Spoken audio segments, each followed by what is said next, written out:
इमरान खान साहब के साथ जो जेल के अंदर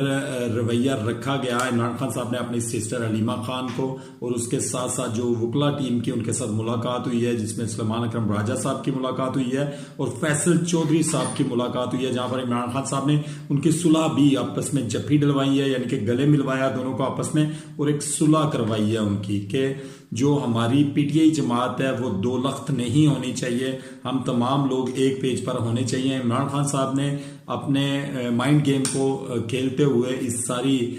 सारे सिनेरियो को समझा है कि कैसे इमरान खान साहब अपनी जमात को यक जान कर सकते हैं। इस वजह से इमरान खान साहब ने इन दोनों फ्रीकैन की आपस में जेल के अंदर सुलह करवाई है। इमरान खान साहब के लिए जो जिंदगी का